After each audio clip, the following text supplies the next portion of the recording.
দেখো, এই ভিডিওতে আমি তোমাদের মেনলি দুই ধরনের বালিয়াড়ি সম্পর্কে আলোচনা করে দিচ্ছি। একটা হচ্ছে তির্যক বালিয়াড়ি আর একটা হচ্ছে অনুদৈর্ঘ্য বালিয়াড়ি।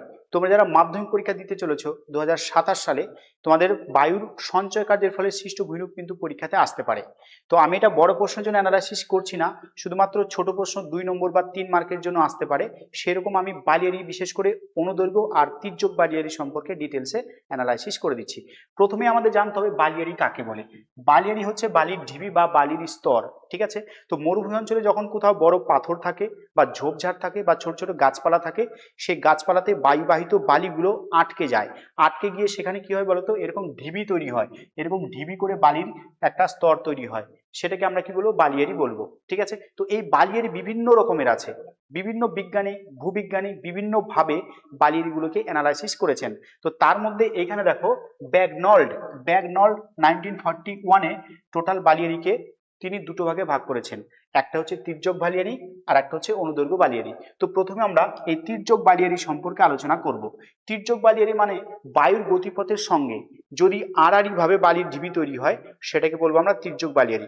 ধরো বায়ু এদিক থেকে প্রবাহিত হচ্ছে, তার সাথে সমান্তরালে না, তার সাথে আড়াআড়ি ভাবে বা লম্বভাবে যদি বালির ঢিবি তৈরি হয়, সেটাকে আমরা কি বলবো, সেটাকে আমরা বলবো তোমার হচ্ছে তির্যক বালিয়াড়ি।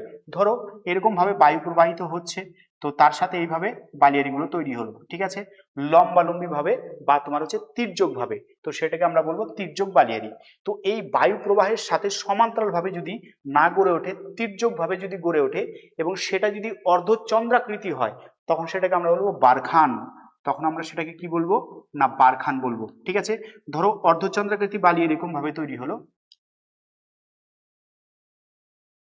এইভাবে ধরো একটা বালিয়াড়ি তৈরি হলো আধখানা চাঁদের মতো, তো সেটাকে আমরা কি বলবো, বারখান বলবো, ঠিক আছে। তাহলে এটা কিন্তু একটা তির্যক বালিয়াড়ি। তির্যক বালিয়াড়ি দেখো, বায়ু এদিক থেকে প্রবাহিত হচ্ছে, বায়ু এদিক থেকে প্রবাহিত হচ্ছে, তো বায়ু প্রবাহের সাথে কি হয়েছে, আড়াআড়ি ভাবে, ঠিক আছে, বা তির্যক ভাবে যে বালিয়াড়িটা তৈরি হলো, সেটাকে আমরা কি বলবো, সেটাকে বলবো তির্যক বালিয়াড়ি। কিন্তু দেখতে যদি অর্ধচন্দ্রাকৃতি হয়, সেটাকে বলবো বারখান। এই বারখানের দেখো দুই প্রান্তে দুটো কি আছে বলো তো, শিংয়ের মতো এগিয়ে গেছে না। তো বারখানের কিন্তু দুই প্রান্তে দুটো শিং থাকে এবং বারখানের মধ্যে দুটো অংশ আছে। বায়ুটা সরাসরি যেখানে আঘাত করে, ধরো এই জায়গাটা, এটা একটা উঁচু ঢিবি, উঁচু বালির ঢিবি, এটাকে আমরা কি বলবো, এটাকে বলবো না প্রতিবাদ ঢাল বা উত্তল অংশ, প্রতিবাদ অংশ বা উত্তল অংশ, ঠিক আছে, উত্তল অংশ। আর এই সাইডে এসে কি হয় বলতো, বালিটা একদম নেমে যায়, মানে ঢালটা খাড়াই প্রকৃতির হয়, এটাকে আমরা কি বলবো, অবতল বলবো, ঠিক আছে।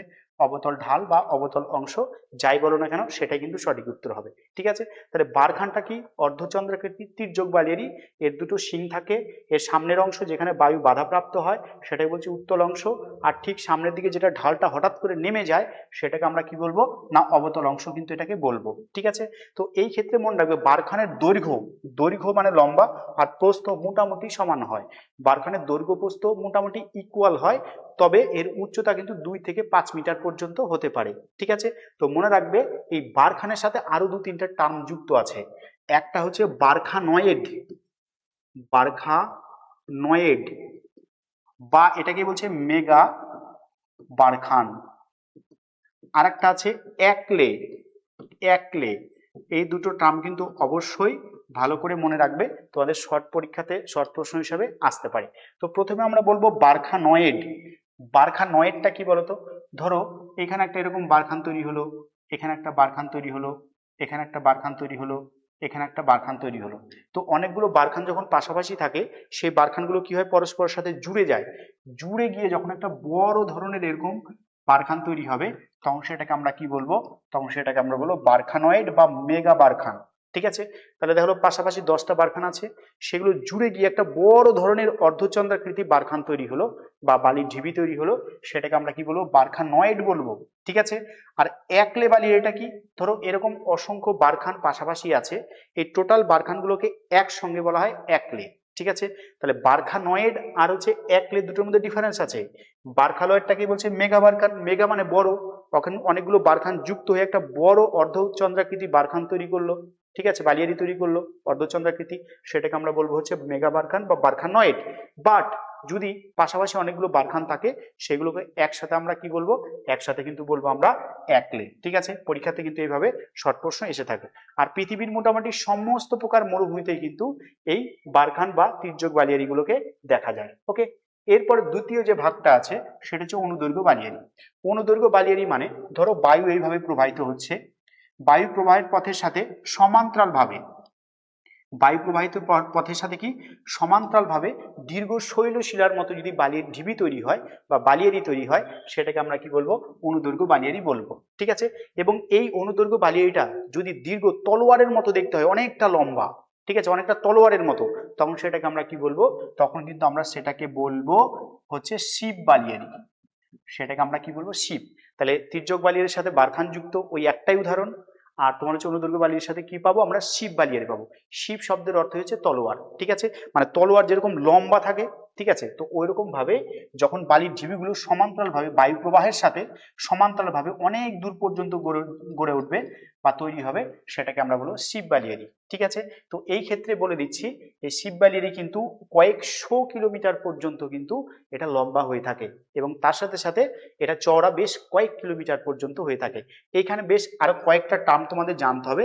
সেটা হচ্ছে, ধরো এটা একটা বালিয়াড়ি, এটা একটা বালিয়াড়ি, মাঝখান দিয়ে বায়ুগুলো প্রবাহিত হতে হতে এইখানকার ধুলো বালি পলি যা আছে সেগুলোকে সরিয়ে ফেলেছে, ভূগর্ভ থেকে একদম শক্ত পাথর শক্ত শিলাটাকে বের করেছে। ঠিক আছে, তখন এগুলো কি হয় বলতো, মরুভূমিতে যাতায়াতের পথ হিসেবে ব্যবহার করা হয়। ঠিক আছে, তো এটাকে প্রথমে বলা হয় করিডোর। এটাকে কি বলা হয় না, করিডোর বলা হয়। ঠিক আছে, তাহলে করিডোরটা কি না, দুটো শিব বালিয়াড়ির মাঝে যে অংশ থাকে, যেটা যে জায়গাটা তোমার হচ্ছে বালি বা ধুলি থাকে না এবং শক্ত শিলা বা শক্ত পাথর থাকে, যেটা মরুপথের যাতায়াতের পথ বা ক্যারাভ্যান হিসেবে ব্যবহার করা হয়, সেটাকে আমরা কি বলবো, সেটাকে বলবো করিডোর। আর সাহারাতে এই করিডোর গুলোকে কি বলা হয় বলতো, গাসি বলা হয়। গাসি বা গৌড, গৌড বলা হয়। পরীক্ষাতে দেখবে এমসিকিউ, শূন্যস্থান পূরণ, এক কথায় উত্তর, বাম দিক ডান দিক মিলানো, এই ধরনের টার্মগুলো দিয়ে কিন্তু পরীক্ষাতে প্রশ্ন আসে যে করিডোর কি, গাসি কি, গৌড কি, মনে থাকবে। তাহলে এটা কি গেল বলতো, অনুদৈর্ঘ্য বালিয়াড়ি, আর আগেরটা কি ছিল, তির্যক বালিয়াড়ি। ঠিক আছে, ছোট্ট ভিডিও মাধ্যমিক পরীক্ষার্থীদের জন্য, অবশ্যই প্রত্যেককেই হেল্প করবে। ভালো লাগলে অবশ্যই কমেন্ট করবে এবং তার সাথে সাথে অবশ্যই ভিডিওটিকে লাইক করবে। ধন্যবাদ সবাইকে।